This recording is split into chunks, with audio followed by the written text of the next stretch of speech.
Hello, welcome back. If you're watching this, you're probably lying down right now, or perhaps you're tucked comfortably beneath a blanket, your head resting on something soft. That's good. That's exactly right. You're in the right place. Tonight, we're going to talk about something very old. Something so old that no one alive has ever seen it happen. We're going to talk very slowly and very calmly about how ancient people cooked their food. There is nothing urgent about any of this. Everything we will discuss happened a very long time ago, and the people involved have all been resting peacefully for thousands and thousands of years. So let's begin. The very first thing to understand is that for most of human history, people did not cook their food at all. For a very long stretch of time, we're talking hundreds of thousands of years, the ancestors of modern humans simply ate things raw. Fruit, if they could find it, roots, leaves, small animals, if they were lucky enough to catch them. This was, by most accounts, a perfectly functional way to eat. Chimpanzees do it today. Many animals do it today. Eating raw food is not, in itself, a remarkable thing. But then something changed. Scientists and archaeologists have spent a great deal of time and energy trying to figure out exactly when humans first began using fire to cook food.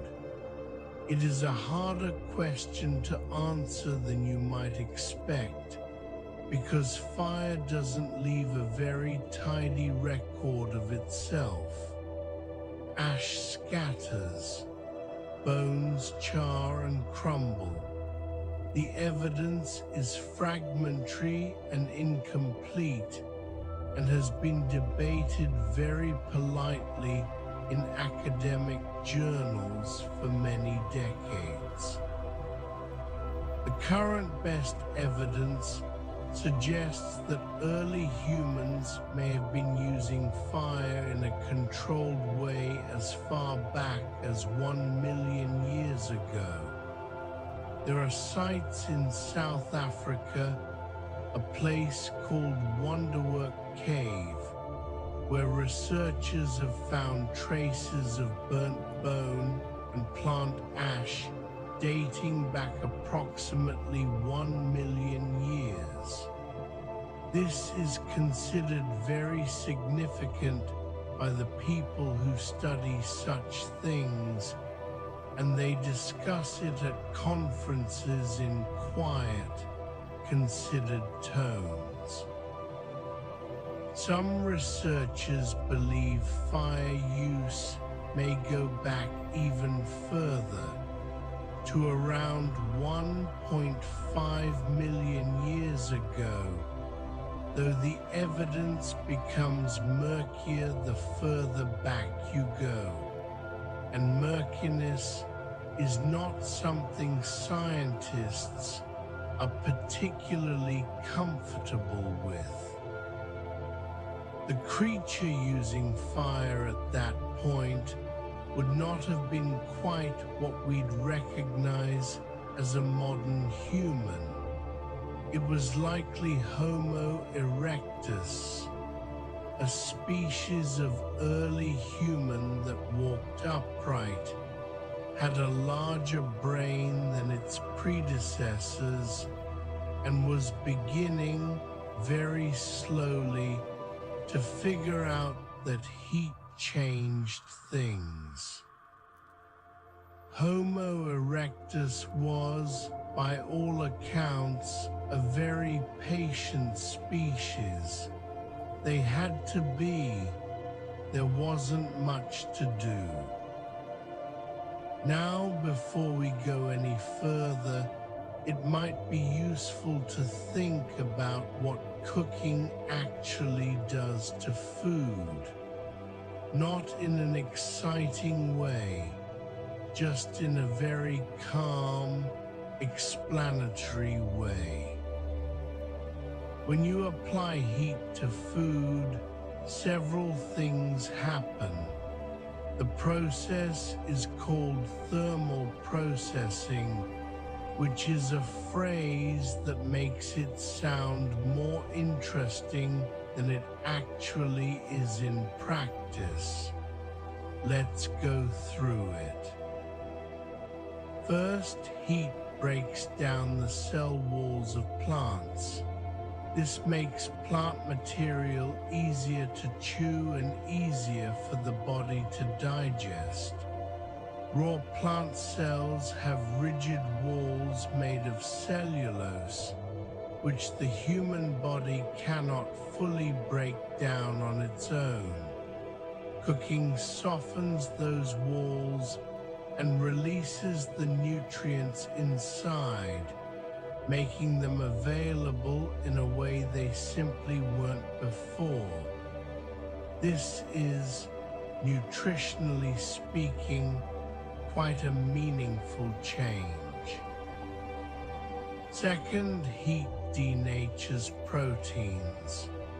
This means it changes the shape of protein molecules, unfolding them and making them, again, easier for the body to process. A cooked piece of meat is softer and more digestible than a raw piece of meat. This is why you generally feel better after eating a cooked meal than if you were to eat raw meat, which is not something you should do anyway, for other reasons involving bacteria.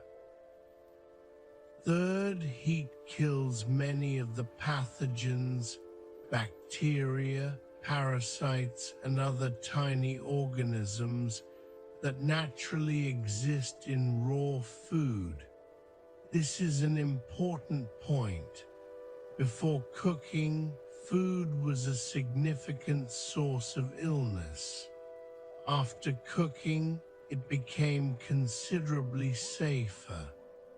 Over many thousands of years, this safety benefit likely had a meaningful effect on human survival rates, which sounds dramatic, but is also just a very dry biological fact. And fourth, and this is perhaps the most underappreciated benefit, cooking increases the caloric yield of food. This was first proposed by a primatologist named Richard Wrangham, who wrote a book about it in 2009. And the idea is as follows.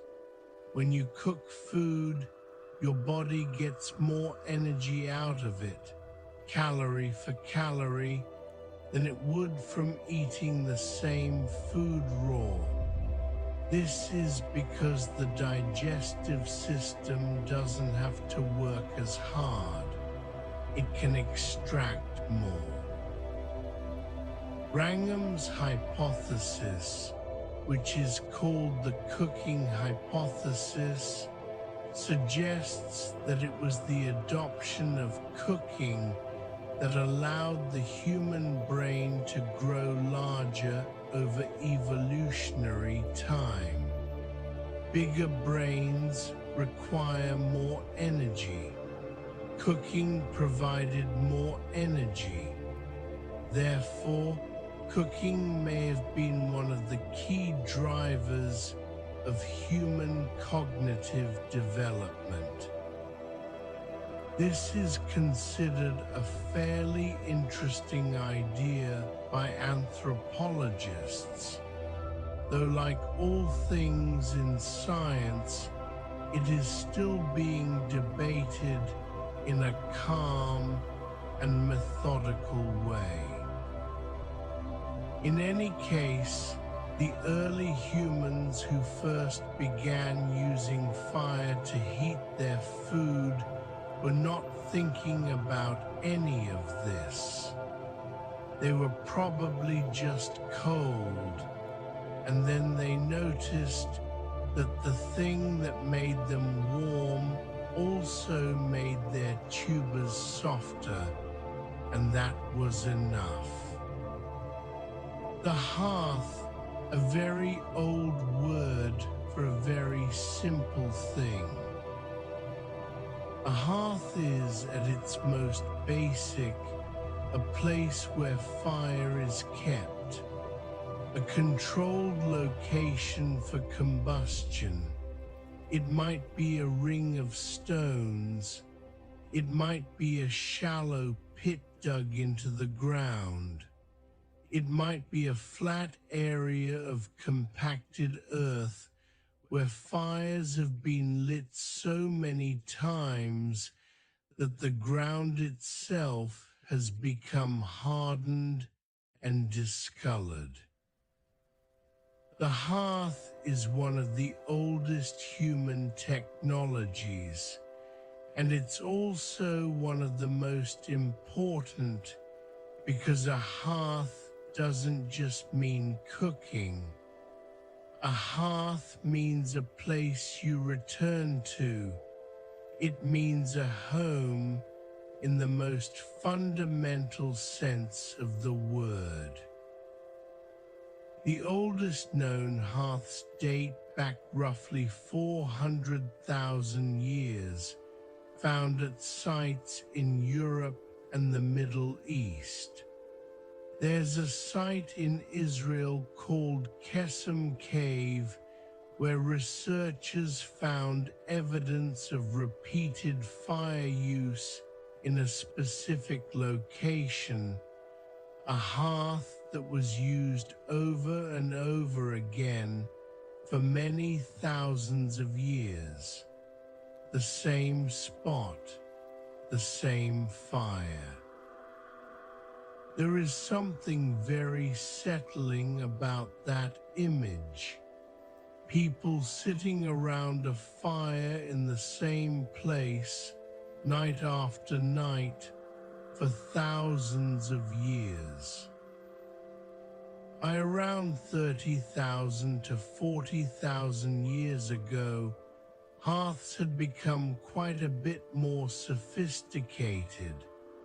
People were constructing them with purpose, choosing good locations, using specific types of stones to contain the fire, digging pits to retain heat more efficiently. Some hearths from this period show evidence of being used for specific cooking tasks, based on the types of animal bones and plant remains found nearby. Ancient peoples cooked in ways that were closely tied to the geography and climate where they lived. In cold northern regions, hearths were often placed inside shelters or cave entrances to provide warmth as well as cooking heat. In warmer regions, cooking fires were sometimes placed at a distance from sleeping areas to keep the heat away. The kind of wood you burned mattered too. Different woods burn at different temperatures and produce different amounts of smoke. Hardwoods like oak and ash burn hotter and longer than softwoods like pine. Ancient peoples would have learned through long experience which local woods were best for which purposes. This knowledge would have been passed down generation to generation in the same patient way that all knowledge was passed down by watching and doing and watching again. One of the earliest and most widespread cooking technologies in human history is also one of the simplest. It is, in essence, using hot stones. Here is how it works. You heat stones in or near a fire until they are very hot.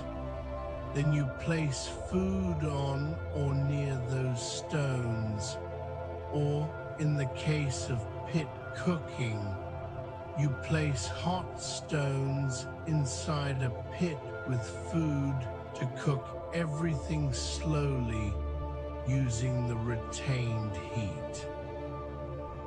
This method has been found in archaeological sites all over the world, from North America to Europe to Australia. It appears independently in many different cultures that had no contact with one another. This suggests that it is a very natural solution to a very simple problem. How do you cook food when you don't have a pot? The answer is with stones. Certain types of stones are better for this than others. The best cooking stones are dense and non-porous, meaning they don't absorb water. A stone that has absorbed water and is then placed in fire can crack, or in some cases even shatter, as the water inside turns to steam and expands. Granite and basalt are generally good choices. Sandstone and limestone are not. Ancient peoples who lived in regions without good cooking stones, river stones were particularly valued because running water tends to smooth and harden the outer surface. Sometimes had to travel significant distances to find suitable ones or trade for them. There are archaeological sites where cooking stones have been identified as originating many dozens of miles from where they were found. People carried them. They were worth carrying. In some cultures, the heated stone cooking method was used to boil water inside containers made of bark, hide, or woven plant material. These containers could not be placed directly over a fire because they would burn. But if you dropped enough hot stones into water held inside a bark bowl or a stretched hide, you could bring that water to a near boil and cook food in it. This technique, sometimes called stone boiling, was used by many indigenous peoples of North America, and evidence of it has been found in archaeological sites. around the world. The stones used for stone boiling wood over time crack and break from repeated heating and cooling. Archaeologists sometimes find large accumulations of what they call fire-cracked rock, piles and piles of shattered cooking stones near ancient habitation sites. These are the remnants of countless meals prepared over countless fires by people who are long gone. Now we come to the earth oven. The earth oven, also called a pit oven, is in many ways the ancestor of the modern slow cooker. The principle is the same. You apply low, steady, enclosed heat over a long period of time, and the result is food that is very, very tender. An earth oven works as follows. You dig a pit in the ground. You line the pit with stones. You build a fire in the pit and heat the stones until they are extremely hot. This can take several hours. Then you remove the remaining fire, place your food on top of or around the hot stones, cover everything with leaves, bark, earth, or damp fabric and leave it for many hours, sometimes overnight. The earth oven retains heat with remarkable efficiency. The surrounding soil acts as insulation. The stones hold their warmth for a very long time, and the moisture from the food and sometimes from damp materials placed inside the oven creates a kind of steaming effect, which is why food cooked in an earth oven tends to be particularly moist and soft. Earth ovens have been used by cultures around the world for many thousands of years. In New Zealand, the Maori people use a version called a hangi, which remains in use today. In Hawaii, it's called an imu, and it's traditionally used to cook whole pigs during ceremonial feasts.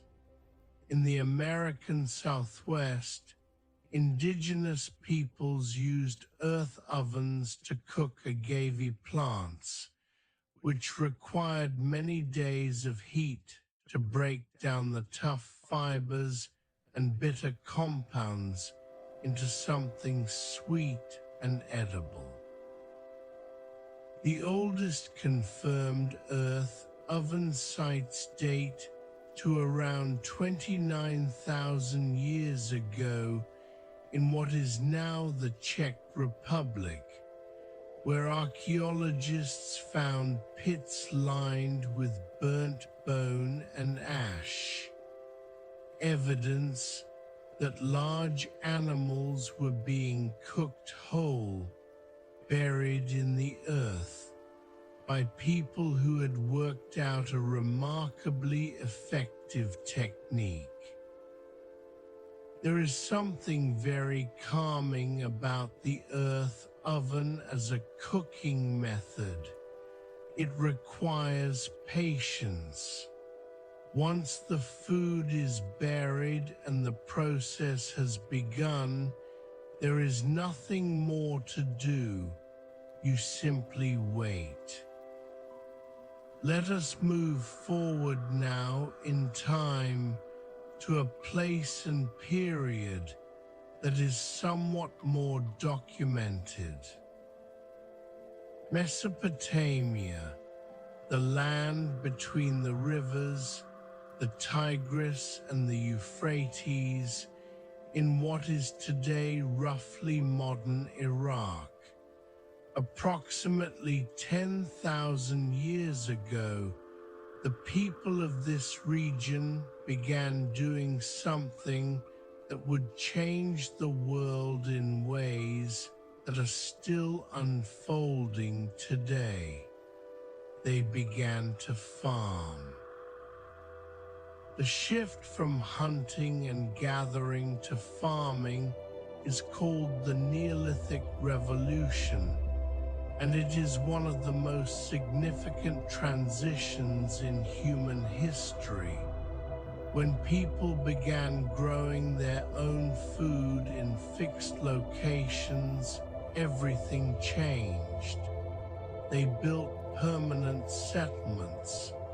They developed systems of storage. They accumulated grain. And because they had grain, and grain could be ground and mixed with water and heated, they eventually had something recognizable as bread.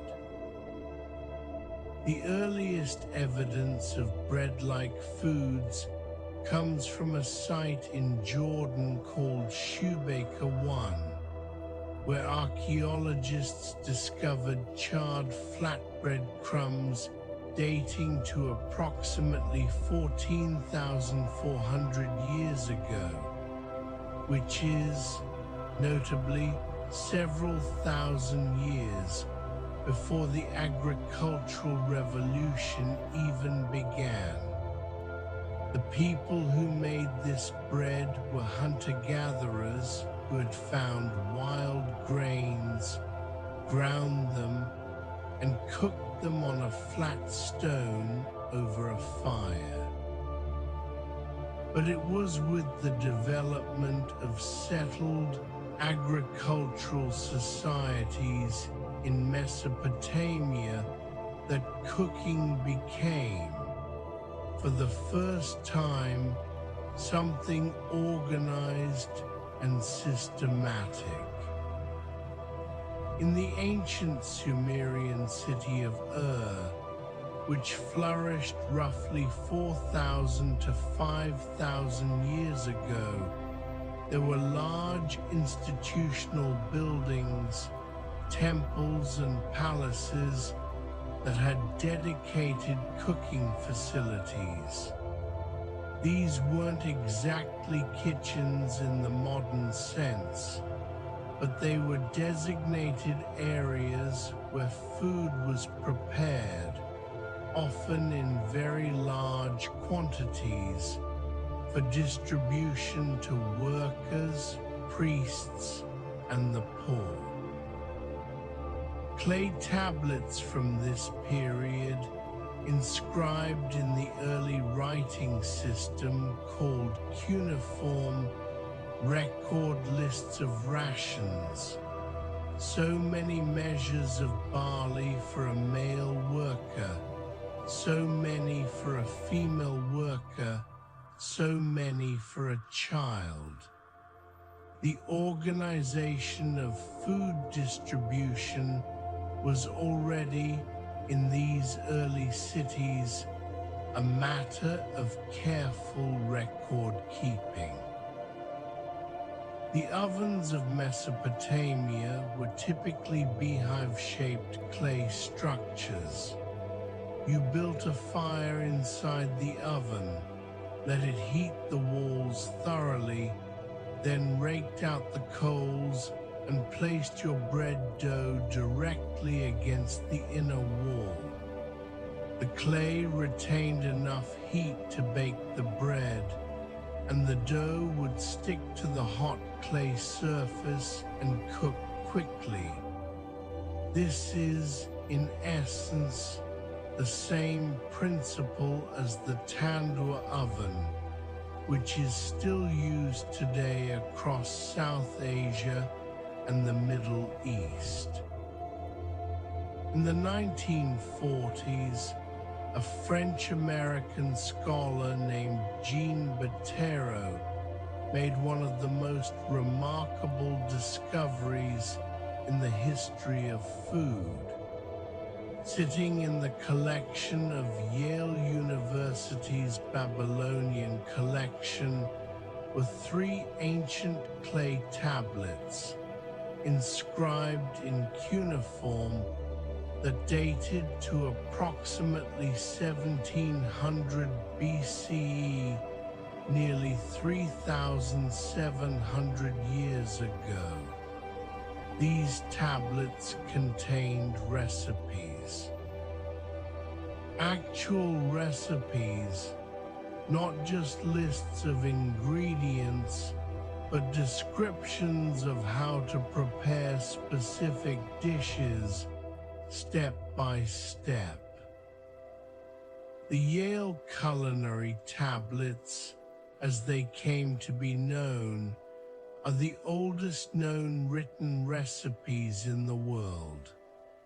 They describe in careful detail how to prepare various stews, including stews made with lamb, bird, pigeon, and other meats, as well as porridges and vegetable preparations.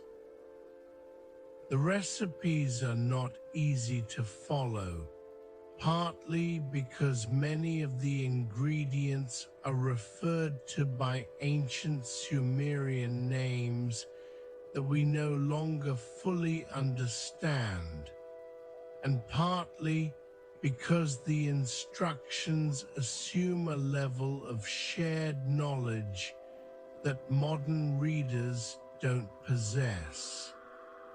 They say things like, prepare it in the usual way, without specifying what the usual way was. One of the stews described on the tablets calls for lamb, fat, onion, garlic, leek, and a variety of herbs and seasonings. The cooking process involves rendering the fat first, then adding the meat, then the aromatics, and finally water to create a broth. This is structurally recognizable as a technique still used today. Brown the meat, add the aromatics, add liquid, simmer. Bottero, who spent years studying these tablets, concluded that ancient Mesopotamian cuisine was considerably more sophisticated than most people had assumed. It was not the food of desperate, primitive people eating whatever they could find. It was a developed culinary tradition with specific techniques, specific flavor profiles, and a genuine aesthetic interest in how food tasted. The tablets include instructions for what seems to be a kind of court cuisine, food prepared for elites, as well as simpler preparations. There is evidence of a professional class of cooks in Mesopotamian society, people whose specific job it was to prepare food for temples and palaces. Let us slow down a little more now and think about grain. Grain is perhaps the most important food in human history. Wheat, barley, rice, millet, sorghum, maize. These grasses and their seeds have sustained human civilization in ways that are almost impossible to fully comprehend. The entire structure of settled, agricultural human life is built on top of grain. To turn grain into something edible, the first step is grinding. Before you can make bread or porridge or flat cake, you need to reduce the hard grain seeds into flour or meal. And for most of human history, this was done by hand using stones. The earliest grain grinding tools are called saddle querns. A saddle quern consists of two stones, a larger, flat or slightly concave lower stone, and a smaller rounded upper stone, which you hold in your hands. You place the grain on the lower stone and rub the upper stone back and forth over it, gradually crushing the grain into powder. It is very effective. It is also very slow and very hard on your back. To grind enough grain for a family for one day, perhaps a kilogram or two of flour, using a saddle quern might take 2 to 4 hours of continuous labor. This was typically women's work in many ancient societies, and the physical toll was significant. Archaeological analysis of skeletons from ancient agricultural populations frequently shows severe wear and arthritis in the knees, toes, hips, and lower spine, particularly in female skeletons, the result of a lifetime of kneeling over saddle querns. The rotary quern, which works on a spinning motion rather than a backhand fourth one, appears to have been invented sometime around 500 to 400 BCE. This was a significant improvement in efficiency, and it eventually led, much later, to the development of water mills and windmills for grinding grain on a large scale. But for most of the ancient period we're discussing, grain was ground by hand by women for hours every day. The flour produced by grinding was then mixed with water to make a dough. Early breads were unleavened, meaning they did not rise because they were made without yeast. They were simply flat discs or patties of grain paste cooked on a hot stone or in a clay vessel over a fire. This produces something not unlike a modern tortilla or flatbread, dense, filling, and sustaining.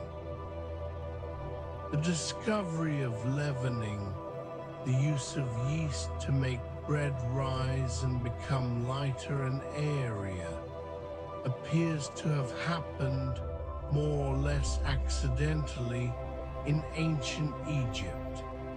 The Egyptians were making bread and beer by at least 3000 BCE, and both relied on the action of wild yeast.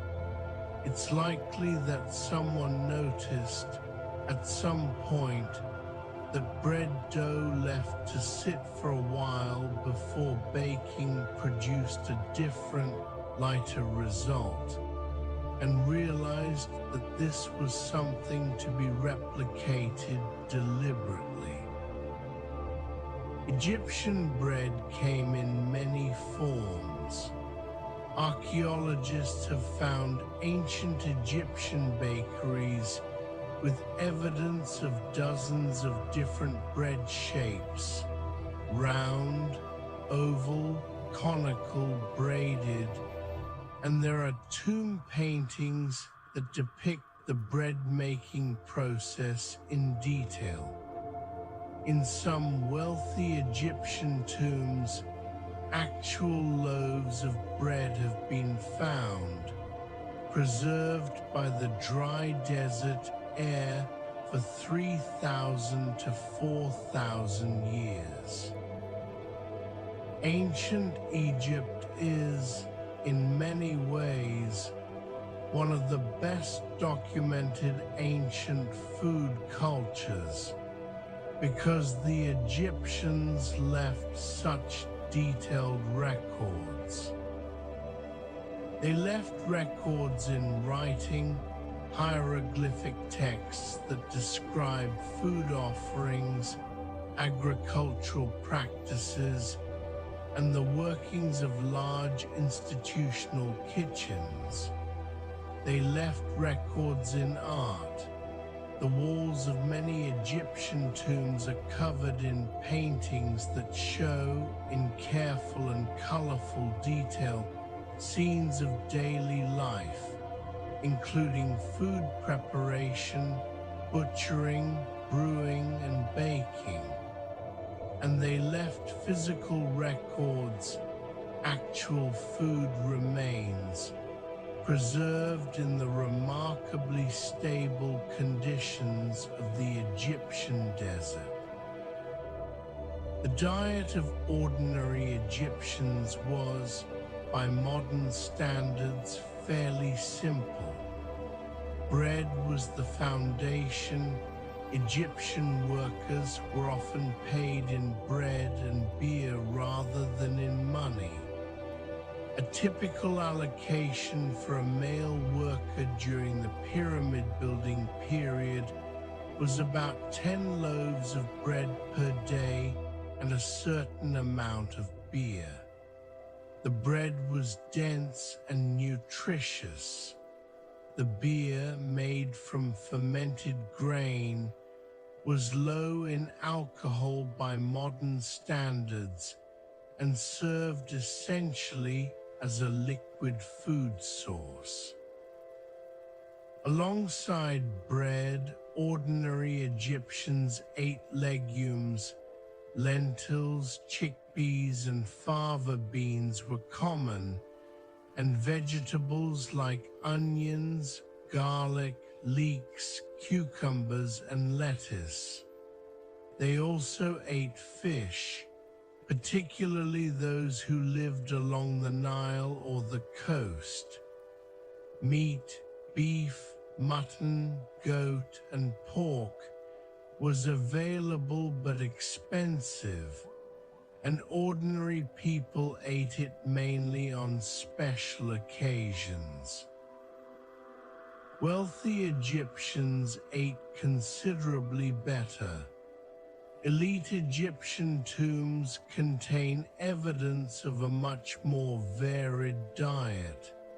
Figs, dates, pomegranates, grapes and wine, various spices, and large quantities of meat and poultry. The god Osiris, as described in funerary texts, was said to enjoy beef and goose meat, which tells us something about what the Egyptians considered fine dining.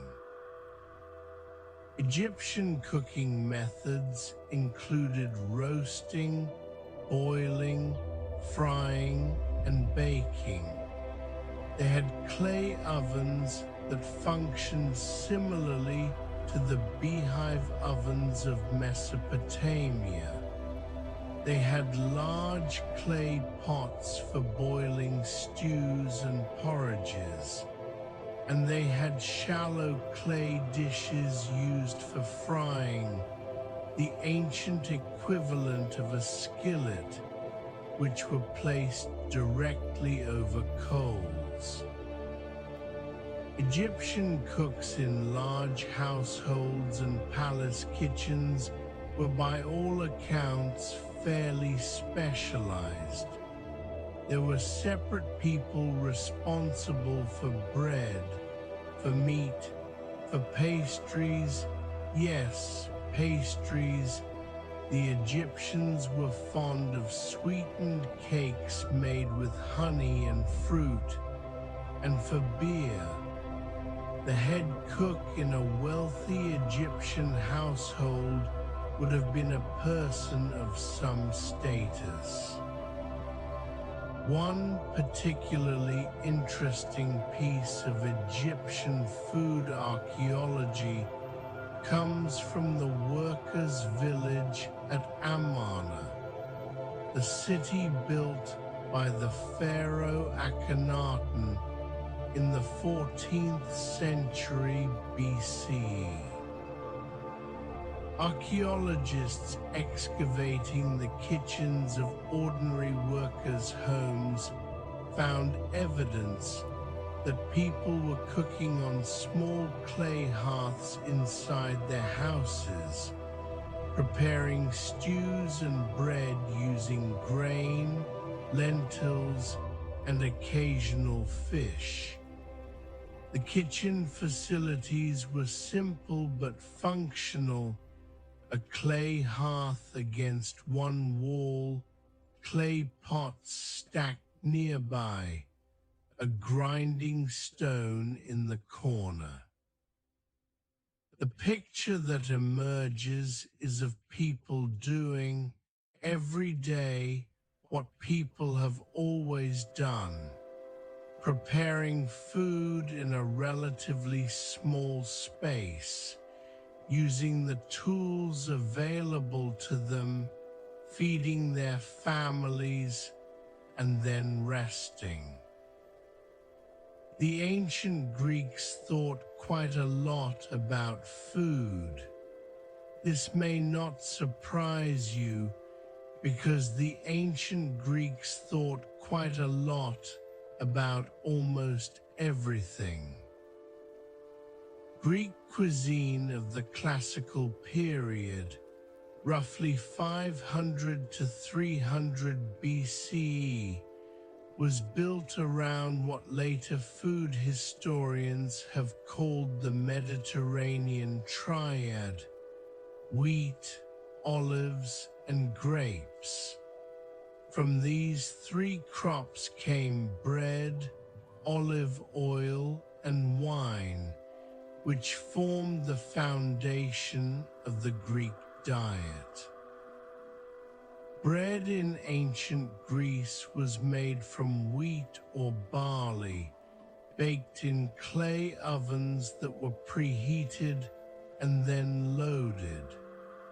The Greeks had a professional class of bakers, the artikopos, who ran dedicated bakeries in larger cities like Athens. There is evidence that by the 4th century BCE, there were dozens of bakeries operating in Athens, each selling a variety of breads.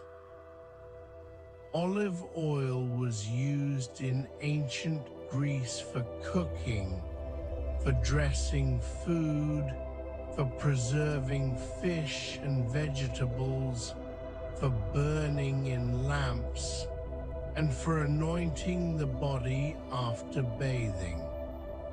It was so central to Greek life that the olive tree was considered sacred to the goddess Athene, the patron of Athens. There is a myth that Athene and Poseidon competed for the patronage of Athens by each offering a gift to the city, and Athene won because her gift, an olive tree, was considered more useful than Poseidon's gift of a saltwater spring. Wine was not drunk straight in ancient Greece. It was mixed with water, usually 2 or 3 parts water to 1 part wine, and consumed from ceramic cups called kylikes. Drinking wine unmixed was considered barbaric by the Greeks and a sign of poor character. The rest of the Greek diet was varied. Fish was extremely important, particularly in coastal areas and on the many Greek islands. Dried and salted fish was a staple food for ordinary people. Fresh fish, particularly tuna, sea bream, and red mullet, was considered a luxury and was sold at high prices in urban markets. Ancient Greek comedies contain many jokes about fish sellers and the outrageous prices they charged, which suggests that the cost of fresh fish was a matter of genuine public concern. Vegetables eaten in ancient Greece included lentils, broad beans, chickpeas, onions, garlic, leeks, cabbage, radishes, and herbs like mint, thyme, and oregano. Cheese, particularly goat and sheep cheese, was eaten widely. Honey was used as a sweetener, and there is considerable evidence that the Greeks were quite fond of honey cakes and sweetened pastries. Meat was eaten, but less commonly than one might assume. Beef was expensive. Most people ate pork, goat, or lamb on special occasions, and chicken was not particularly common until the later Hellenistic period. The primary way that large quantities of meat came into the Greek diet was through religious sacrifice. When an animal was sacrificed to a god at a public festival, the gods received the inedible parts, specifically the bones wrapped in fat, and the edible meat was distributed among those present. This meant that religious festivals were also effectively opportunities for ordinary people to eat meat. Greek cooking was done primarily by women in the home, using clay pots and clay ovens or open braziers. In wealthy households, there might be a dedicated male cook, the mageros, who was responsible for larger preparations and in particular the butchering and cooking of sacrificial animals. The mageros was a professional who might move between households or work for hire, and Greek literature occasionally references these cooks as somewhat self-important figures who talk too much about their own skills. There is a text from the 4th century BCE, a work attributed to a writer called Archestratus, that survives only in fragments, but is considered the oldest known cookbook-like document in the Western tradition. It's called Life of Luxury or Gastronomia, and it's essentially a guide to the best foods available in the Greek world, with instructions on how they should be prepared. Archestratus was dogmatic and opinionated. He believed, for instance, that a fresh, high-quality fish should be cooked simply with only a little salt and olive oil, and that elaborate sauces were an insult to good ingredients, a position that many chefs hold to this day. Rome, the Roman Empire, the largest and most organized political entity the ancient Western world had ever seen, at its height stretching from Scotland to Mesopotamia. Rome took food seriously, not just for pleasure, though Romans certainly enjoyed eating, but as a matter of social and political significance. The provision of food to the city of Rome, which by the 1st century CE had a population of perhaps 1 million people, was one of the greatest logistical challenges of the ancient world. Grain for Roman bread came primarily from Egypt, which became a Roman province in 30 BCE. Ships carried wheat across the Mediterranean to the port of Ostia, from which it was transporting upriver to Rome. The Roman state distributed a monthly grain ration, called the annona, to a large portion of the city's adult male citizens. By the time of Julius Caesar, something like 300,000 people were receiving this free grain allocation. This was not charity in a modern sense. It was a political mechanism, a way of maintaining social stability in a city full of urban poor. Roman bread was made in dedicated bakeries called pistroni, of which there were many in every Roman city.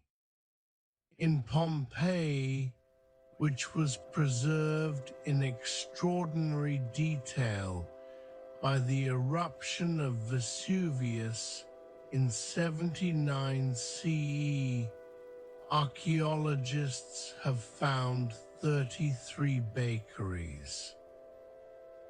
These were fully equipped commercial operations with large stone mills, turned by donkeys or slaves, for grinding grain, large domed ovens for baking, and sometimes shop fronts where bread was sold directly to the public.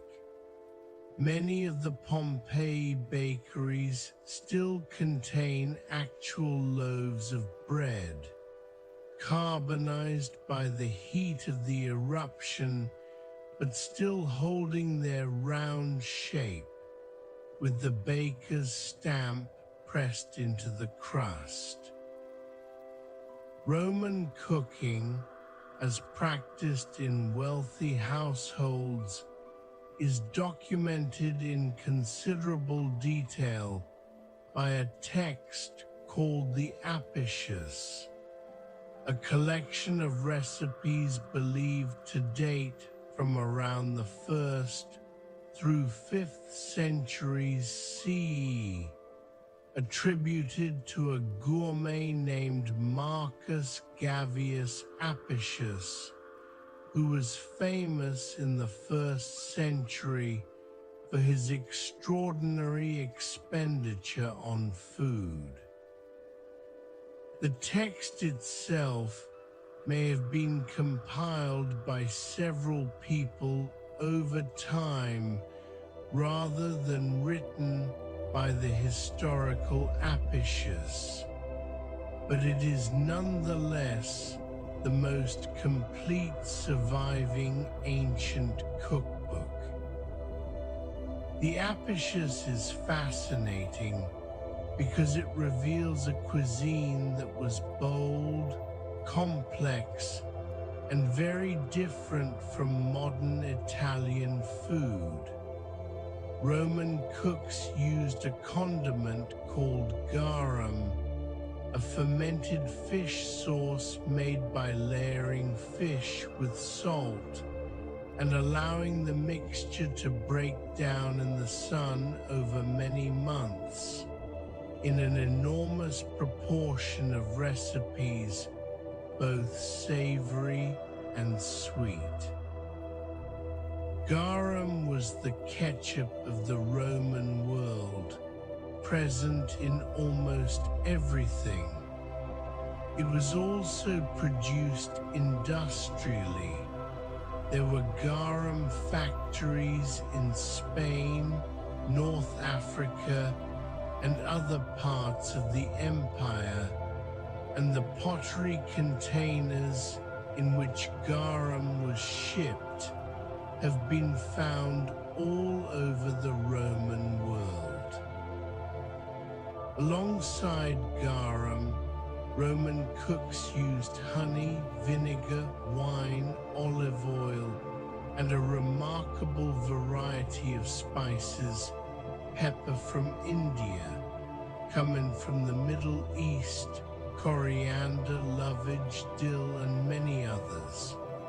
The flavors they combined were not shy. A typical Apician recipe for roast boar involves a sauce made from pepper, lovage, caraway, celery seed, cumin, juniper berries, honey, wine, garum, and oil. It is intense and layered and probably quite good.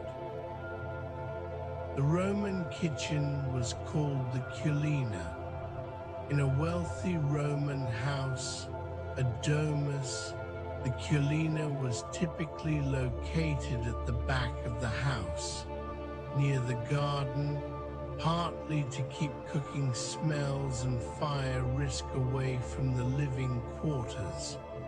It was a relatively small room with a raised masonry hearth, a kind of built-in range, on which clay pots and metal vessels were placed over charcoal fires.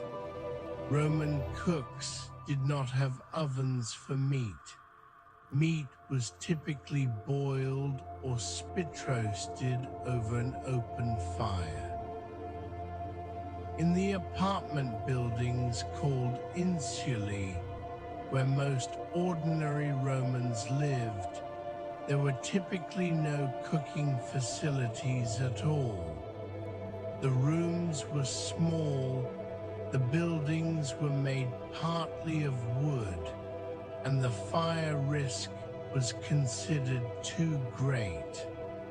Ordinary Romans in cities ate largely from street food vendors, thermopolia, which were essentially ancient fast food counters. These were storefronts with large clay pots sunk into a counter, which held hot food kept warm over small fires beneath. Visitors to Pompeii today can see these counters throughout the city, still bearing the stains of the food that was once served from them. The food sold at Roman thermopolia included stews, fried dough, bread, cheese, olives, and other simple, inexpensive foods. It was street food in a form that would be recognizable today, down to the experience of eating while standing or seated on a low bench outside. Let us travel east now and slow our breathing a little more. China, ancient China, a civilization that developed largely in parallel with the civilizations of the Middle East and Mediterranean, with its own distinct ingredients, techniques, and food philosophy. The Chinese archaeological record shows evidence of cooking dating back many thousands of years. At sites associated with the Yangshao culture, which flourished in the Yellow River Valley from roughly 5,000 to 3,000 BCE, archaeologists have found clay cooking vessels that show clear signs of use over fire, blackening, cracking food residue. These people were growing millet, which they ground into flour and cooked into porridges and flat cakes, and keeping pigs and dogs. Rice cultivation in China dates to at least 7,000 BCE in the Yangtze River Valley region, making the domestication of rice one of the oldest agricultural developments in human history. Early Chinese rice was somewhat different from modern varieties, smaller grained and less starchy. But it was grown in flooded paddies using sophisticated water management techniques that required considerable collective labor and social organization. The wok is one of the most iconic Chinese cooking vessels, but it is actually a relatively late development in the long story of Chinese cooking. The wok as we know it, thin-walled, rounded at the bottom, designed for high-heat cooking, appears to have become widespread during the Han Dynasty, around 200 BCE to 200 CE. Before the wok, Chinese cooking was done primarily in large bronze or clay vessels called ding, three-legged cauldrons that could be placed over a fire and in clay steamers. Steaming is one of the oldest and most distinctive cooking methods in Chinese culinary history. The Chinese were steaming food in multi-tiered bamboo and clay vessels long before many other cultures had developed the technique. Archaeological evidence suggests that steaming was in use in China by at least 5000 BCE. The technique preserves the moisture of food and produces a gentle, even heat that is particularly good for delicate ingredients. Chinese cuisine of the ancient and classical period used a wide variety of ingredients: millet, rice, wheat, soybeans, a variety of vegetables including daikon radish, lotus root, bamboo shoots and water chestnuts, pork, chicken, duck, fish and shellfish, and flavorings including ginger, garlic, spring onions, fermented soybean pastes, and vinegar made from rice or sorghum. Soy sauce, or something very like it, was being made in China by at least the 2nd century BCE. The Han Dynasty tomb of Lady Dai, excavated at Maungdui in Hunan province in 1972, yielded an extraordinary range of preserved foods and food-related documents. Among the items found was a bamboo slip listing foods prepared for funerary offerings, which included rice, wheat, millet, soybeans, vegetables, pork, deer, beef, and various sauces and seasonings. This gives us a remarkably complete picture of elite Han Dynasty food. The tomb of Lady Dai is one of the most important archaeological discoveries in the history of food research. Lady Dai died around 168 BCE, and her tomb was so carefully sealed that her body was remarkably well preserved. In the tomb, alongside food remains, were 48 bamboo books listing the exact menu prepared for her funerary feast. The menu specified dishes made with different methods: boiled, roasted, fried, pickled, and dried, and included detailed information about quantities. It is, in a way, the most complete ancient banquet record ever found.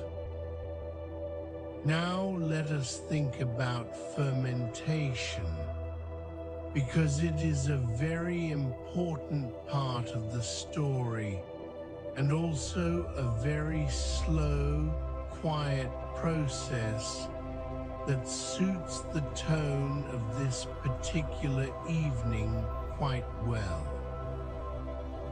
Fermentation is what happens when microorganisms, particularly bacteria and yeast, act on food, breaking down sugars and starches and producing acids, alcohols, and gases.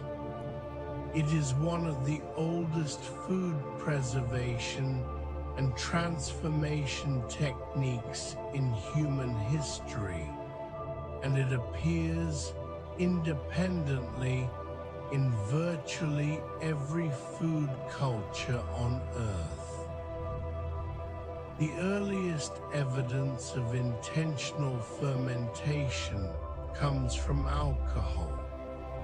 In 2018, archaeologists excavating a cave site in northern Israel called Rakefit Cave found stone mortars dating to about 13,000 years ago that contained residue of a fermented grain-based drink. This is considered the oldest direct evidence of beer production yet found, though wine appears to have been made at roughly the same time in the South Caucasus region. Beer and wine were not, in antiquity, primarily recreational, or rather they were recreational, but they were also nutritional and social and religious and medicinal all at once. In ancient Mesopotamia, beer was a dietary staple consumed by people of all social classes, including children, because it provided calories and was safer than water in many circumstances. Egyptian workers building the pyramids received a beer ration as part of their daily wages. Wine was central to ancient Greek and Roman religious practice, and in China, fermented grain drinks played a role in ritual ceremonies dating back to the Shang dynasty, roughly 1600 to 1046 BCE, when bronze vessels specifically designed for heating and serving fermented drinks were produced in extraordinary quantities. But fermentation wasn't only about alcohol. Fermentation was also used to preserve food, to improve its digestibility, to develop complex flavors, and to create condiments and seasonings. The fish sources of the ancient world, the Roman garum, the Greek gyros, and various Asian fish pastes, were all products of fermentation. Fish was salted heavily and allowed to break down over weeks or months. The liquid that resulted was intensely savory, rich in the compounds that make food taste full and satisfying. Different versions of this process were developed completely independently in different parts of the world. In Rome, in Southeast Asia, in China, and in many other places. Fermented dairy products, cheese, yogurt, and similar foods appear to have been developed by the peoples of the Near East and Central Asia beginning around 8000 BCE, which coincides with the domestication of cattle, sheep, and goats. The ability to ferment milk was enormously important for people who were actually somewhat lactose intolerant, which most adult humans are as the default state. Fermentation breaks down much of the lactose in milk, making fermented dairy much easier to digest than fresh milk. This may be part of why fermented milk products became so widespread. There is evidence that various fermented vegetables preserved in salt brine were eaten throughout the ancient world. In China, fermented vegetables are attested from very early periods. In ancient Rome, pickled vegetables were common. The technique is simple. Immerse vegetables in a solution of salt and water, exclude oxygen, and allow the natural bacteria to begin fermentation. The result is preserved food with a sour, complex flavor that can keep for weeks or months. Spices. Let us talk about spices slowly. The spice trade is one of the great driving forces of ancient and medieval history. Long before the European age of exploration, the voyages of Columbus and Vasco da Gama and the rest, there were already trade routes spanning enormous distances, connecting the pepper farms of South India to the kitchens of Rome, the cinnamon groves of Sri Lanka to the spice markets of Alexandria. Black pepper, Piper nigrum, is indigenous to the Western Ghats mountains of what is now Kerala, India. It has been cultivated there for at least 2,000 years, and probably considerably longer. By the time of the Roman Empire, black pepper was a major luxury import, arriving in Rome via the great trading port of Alexandria in Egypt after crossing the Indian Ocean on monsoon-driven ships. Pepper was expensive, very expensive. When the Visigoths sacked Rome in 410 CE, their leader Alaric demanded, as part of his ransom, 3,000 pounds of pepper. This tells you something about pepper's value. It was treated as a semi-precious commodity, stored and traded alongside gold and silver.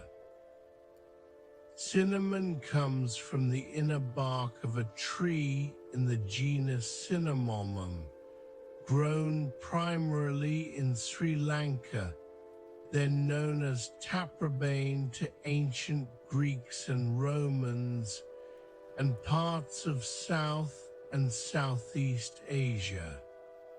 Ancient Egyptian texts mention cinnamon, and it appears in the Hebrew Bible. Roman writers describe it with something close to awe, partly because its origin was, for a long time, mysterious. Arab traders who controlled the spice routes kept their sources secret, and fanciful stories circulated in the ancient Mediterranean world about cinnamon being collected from the nests of enormous birds or growing in distant lands guarded by dangerous creatures. Cloves are native to the Maluku Islands of what is now eastern Indonesia, known historically as the Spice Islands. They were traded extensively across Southeast Asia and India and eventually reached the Mediterranean world. Cloves are remarkable in that they contain a compound called eugenol, which is a powerful antibacterial and has a very distinctive, intense aroma. Ancient cooks used them primarily as a flavoring, though they also valued them for their medicinal properties. Nutmeg, also from the Maluku Islands, has a similar history. Both cloves and nutmeg became so valuable in later centuries that they were the direct cause of European colonialism in Southeast Asia. The Dutch, the Portuguese, and the English all fought wars over control of the islands where these spices grew. But in the ancient period, they were simply exotic, expensive flavors making their way slowly westward along trade routes too long for any one person to travel in a lifetime. The spice trade shaped ancient cooking in profound ways. In wealthy households in Rome or Alexandria or Athens, a cook could use not only local herbs and seasonings, but also ingredients grown thousands of miles away. The flavors of an elite ancient Roman meal were genuinely global in the ingredients they drew on, even if the Romans themselves had only the haziest idea of where those ingredients actually came from. For ordinary people, spices were out of reach. Their food was seasoned with local herbs, thyme, rosemary, oregano, mint, and with salt, vinegar, and the fermented fish sauces that were produced locally. This was not by any means bad food. It was simply different food. Salt, sodium chloride, one of the most important substances in human history. Salt is essential for human life. The body needs sodium to function, for nerve transmission, for fluid balance, for muscle contraction. Without salt, over time, people become very ill. Salt also has famously powerful preservative properties. It draws water out of food through osmosis, creating an environment where bacteria cannot thrive. For most of human history, getting enough salt was not a simple matter. You couldn't just go to a store. Salt had to be found, extracted, and transporting. And in places far from natural salt deposits or the sea, it could be extremely scarce and valuable. Salt deposits, places where ancient seas had evaporated and left behind thick layers of crystallized sodium chloride, were mined in many parts of the ancient world. The Hallstatt salt mines in Austria, which give their name to an entire archaeological period, the Hallstatt culture, roughly 800 to 450 BCE, were worked so intensively by ancient miners that remarkably well-preserved organic materials, leather, wooden tools, textiles, even actual ancient miners' feces have been found preserved in the salt deep within the mines. Sea salt was produced by allowing seawater to evaporate in shallow ponds, leaving salt crystals behind. This method requires sunshine and heat, so it was naturally more common in coastal areas with warm climates. Salt pans along the Mediterranean coast were productive and valuable, and some of them have been in continuous use since antiquity. In land where access to sea salt and natural deposits was limited, people developed ingenious ways of obtaining salt.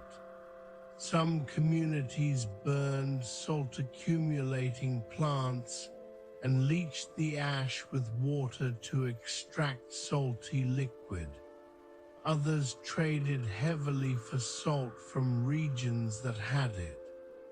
The Latin word salarium, a periodic payment to soldiers for salt money, is the origin of the English word salary, which gives you a sense of how central salt was to ancient economies.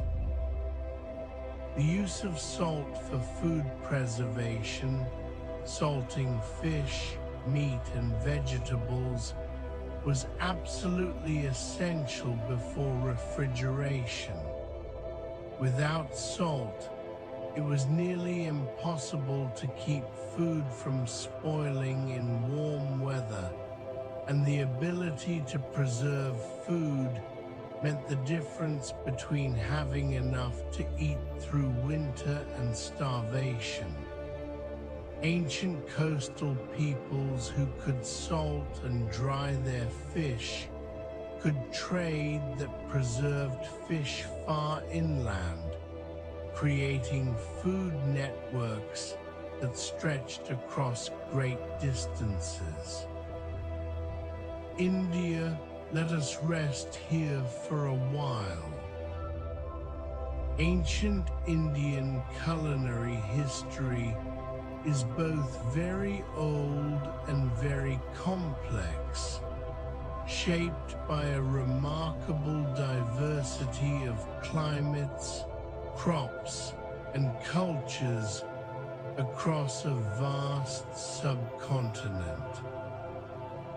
The Indus Valley Civilization, which flourished from roughly 3300 to 1300 BCE in what is now Pakistan and northwestern India, left tantalizing evidence of sophisticated food culture.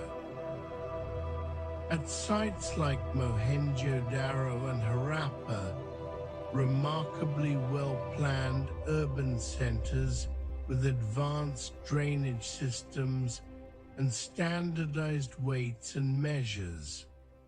Archaeologists have found seeds of sesame, wheat, barley, lentils, and peas, along with bones of cattle, sheep, goats, and pigs.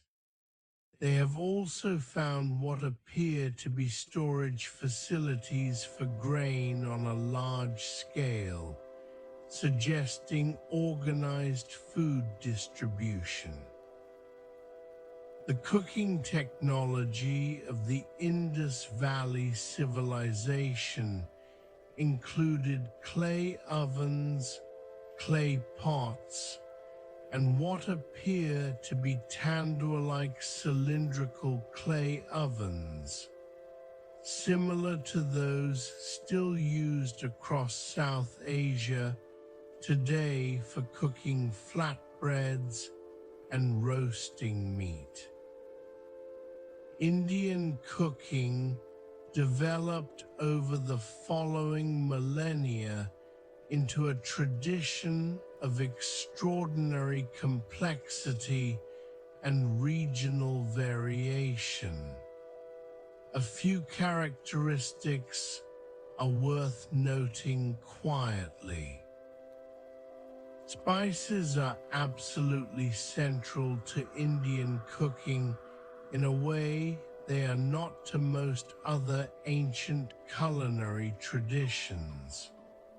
While Greek and Roman cooking used spices as luxury additions to otherwise relatively simply seasoned food, Indian cooking incorporated spices at a structural level, building layers of flavor through the careful combining and sequencing of spices in specific ways. The technique of tempering, frying whole or ground spices in hot fat at the beginning of cooking to release and develop their aromatic compounds is one of the defining techniques of Indian cuisine, and it appears to be very old. The principle of Ayurveda, the ancient Indian system of medicine and health, deeply influenced Indian cooking philosophy. Ayurveda categorizes foods according to their effects on the body and mind, and Indian culinary traditions have, for many centuries, organized cooking according to categories of hot and cold, heavy and light, in ways that reflect Ayurvedic thinking.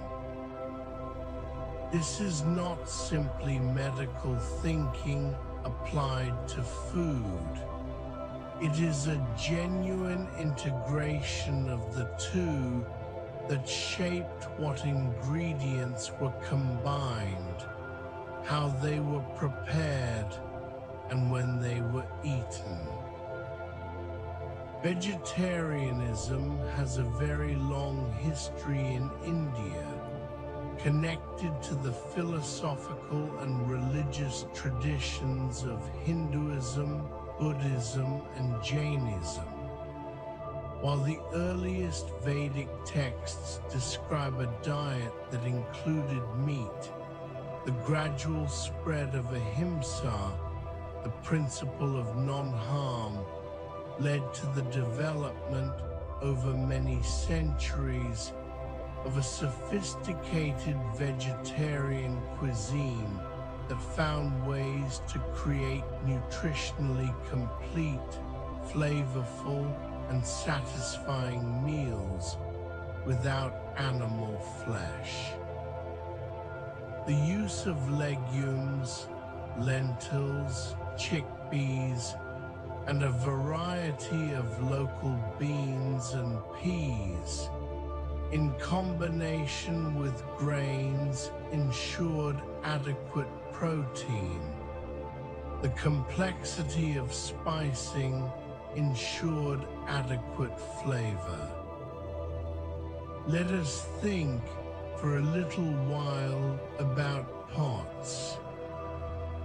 Pottery, the making of ceramic vessels from clay, is one of the most significant technologies in human history. Before pottery, cooking was severely limited. You could roast things over a fire, and you could use stone boiling to make crude stews, and you could bake things in earth ovens. But without a vessel that could hold liquid and be placed over fire without burning, you couldn't boil things in the direct, simple way that is so fundamental to cooking. The earliest known pottery dates to around 18,000 to 20,000 years ago, found in fragments at cave sites in China and Japan.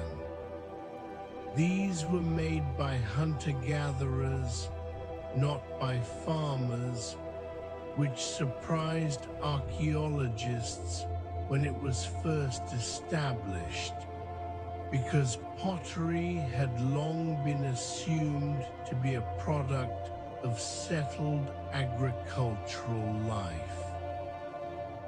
The spread of pottery into the food preparation repertoire of different cultures happened at different times in different places. In the Near East, pottery making became common by about 7,000 BCE. In sub-Saharan Africa, by about 10,000 BCE. In the Americas, by about 3,500 BCE. Once pottery became available, it transformed cooking. Soups, stews, broths, porridges, and legume dishes all became much easier to prepare. The ability to boil large quantities of grains and legumes opened up new food sources and improved nutrition dramatically. Ancient pottery cooking vessels came in many shapes and sizes, each adapted for specific purposes. Narrow-mouthed jars retained heat and prevented evaporation for slow cooking. Wide, shallow bowls were good for cooking grains or making sauces. Pots with 3 legs, tripod vessels, could be placed directly over a fire without needing a separate stand. In ancient China, the ding, a large bronze tripod cauldron, became not just a cooking vessel, but a symbol of political power. The Zhou dynasty classified rulers by how many ding they owned. A nobleman might have 1, a count several, a king 9. The connection between the ability to feed people and the right to rule was made explicit and symbolic. In ancient Greece, a vessel called the chaitra, a round-bottomed clay pot, was used for boiling almost everything. It was so ubiquitous and so associated with ordinary domestic cooking that it became a symbol of simple, modest life as opposed to elaborate, fancy food. The Romans had an extraordinary variety of cooking vessels. Archaeologists working at Pompeii and other Roman sites have found clay and bronze pots, pans, colanders, ladles, and mortars of many sizes and shapes. There were specialized vessels for baking bread, for making sauces, for storage, and for serving.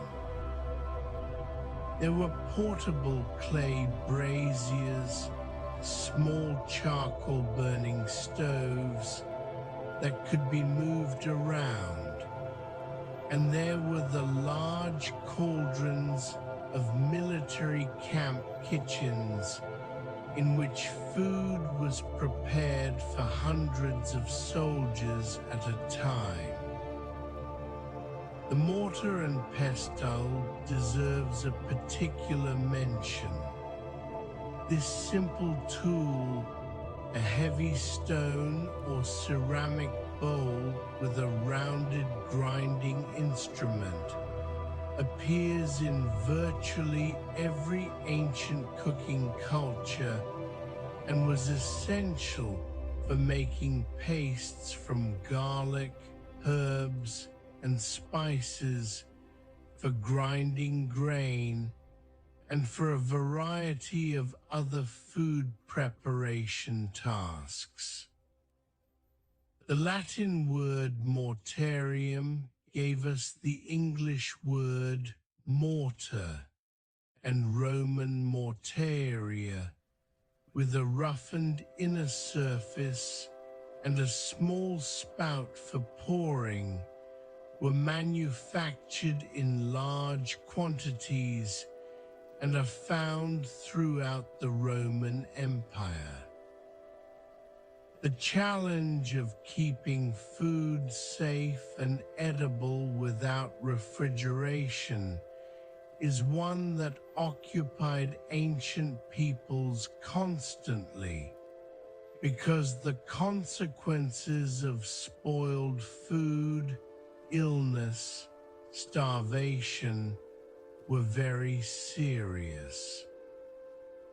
Different cultures developed different solutions, and often several solutions were used together. Drying is one of the oldest and simplest preservation methods. Remove the water from food, and the bacteria and mold that cause spoilage cannot grow. Fish were dried in the sun and wind by coastal peoples from prehistoric times. Meat was sliced thin and dried or smoked, which both dried it and added antimicrobial compounds from the smoke. Fruits and vegetables were dried to create storable foods that could sustain people through seasons when fresh food was unavailable.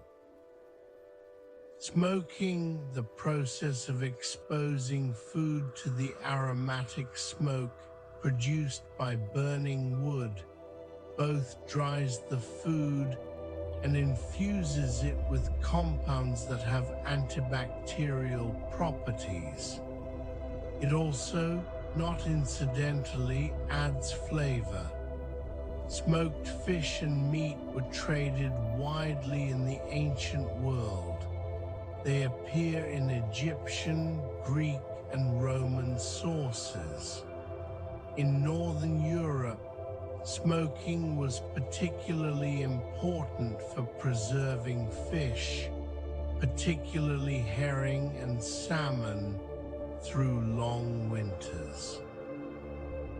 Salting, as mentioned earlier, was central to preservation across the ancient world. Salted fish was one of the most important preserved foods of antiquity. The Roman city of Belo Claudia in Spain was largely dedicated to the production of salted fish and fish sauce for export across the empire. Similar production facilities have been found in North Africa and along the Black Sea coast. Pickling in vinegar or brine created an acidic environment that inhibited the growth of spoilage organisms. The Romans pickled vegetables, eggs, and fish. The Chinese developed elaborate traditions of preserving vegetables in brine, some of which have given rise to the beloved preserved foods of modern Chinese cuisine.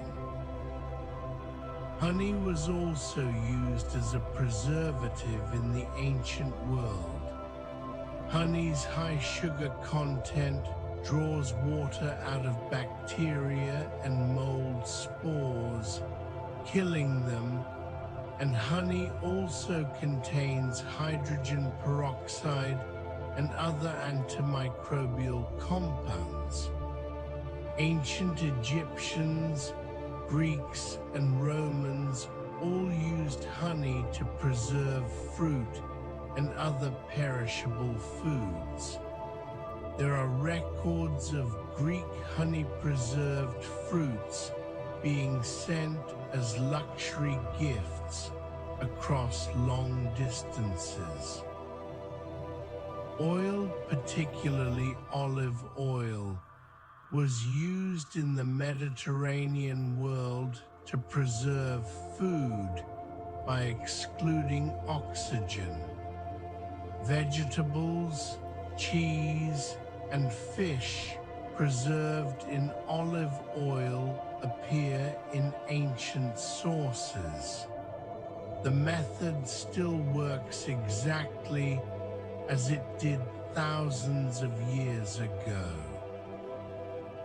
In cold northern climates, people made use of natural refrigeration.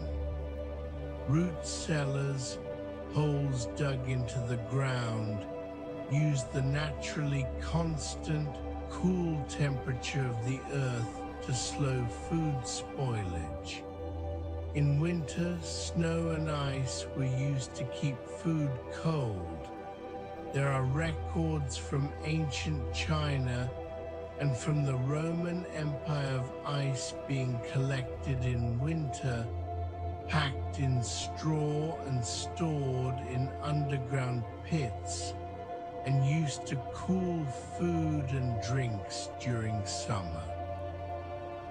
There is one more thing to think about before you drift off. All of the cooking we have discussed tonight, the hearth fires of Homo erectus, the earth ovens of prehistoric hunter-gatherers, the bakeries of ancient Egypt, the thermopolia of Rome, the simmering clay pots of ancient China, all of it was ultimately in service of the same thing. The communal meal. Eating together is one of the most ancient and enduring of human behaviors. There is evidence from some of the earliest archaeological sites associated with human ancestors that food was shared, that large animals were brought back to a central location and consumed by a group rather than eaten by the individual who made the kill. This sharing is considered by some researchers to be a fundamentally important social behavior, one that built trust, created obligations, and helped hold human groups together. The hearth was not just a cooking device.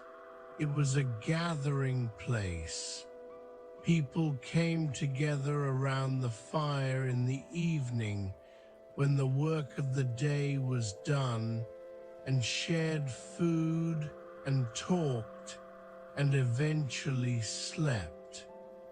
This pattern, the evening meal as a social ritual, is ancient beyond measure. In ancient Greece and Rome, the shared meal was explicit in its social function. The symposium, from the Greek for drinking together, was a structured social event in which men gathered to eat, drink wine, and discuss philosophy, literature, and politics. The Roman convivium performed a similar function. The meal was not just sustenance. It was the occasion for the maintenance of social relationships, the exchange of ideas, and the performance of culture. In ancient Egypt, food was shared at religious festivals in ways that deliberately included the poor. In ancient China, the ritual meal, prepared according to strict principles and shared according to social hierarchy, was central to the maintenance of the cosmic and political order. And in small family groups, around small fires, in every period of human history, people have sat together and eaten what they had. Plain food, carefully prepared, a bowl of grain porridge, a piece of bread, a shared stew. This, too, is the story of ancient cooking. So there you have it, a very long, very slow journey through the history of how ancient people cooked their food. We have traveled from the first tentative use of fire by Homo erectus 1 million or more years ago, through the development of earth ovens and saddle querns and clay pots. We have visited the bakeries of ancient Egypt, where bread was paid as wages. We have read, slowly and quietly, from the oldest recipe tablets in the world, inscribed in cuneiform by scribes who have been resting for nearly 4,000 years. We have thought about pepper and cinnamon and cloves, traveling so slowly along ancient trade routes, passed from hand to hand for months and years before arriving in the kitchens of Rome. We have thought about salt and fermentation and the long patience of an earth oven and the steam rising from a bamboo steamer in the Yangtze River Valley 7,000 years ago. All of those people are resting now. All of those fires have gone cold. All of those meals have been eaten. And it is now your turn to rest. Your body is comfortable. Your breathing is slow. There is nowhere you need to be and nothing you need to do. The ancient bakers have already finished their work. The clay tablets are already inscribed. The spices have already made their long journey. The earth ovens have already given up their warmth. Everything is done. Everything is quiet. You can rest now. Let your thoughts settle like ash at the bottom of a cold hearth. Let the images drift away, the fire, the stone, the clay pot, the flat bread cooling on the hearthstone. Everything is still. Good night.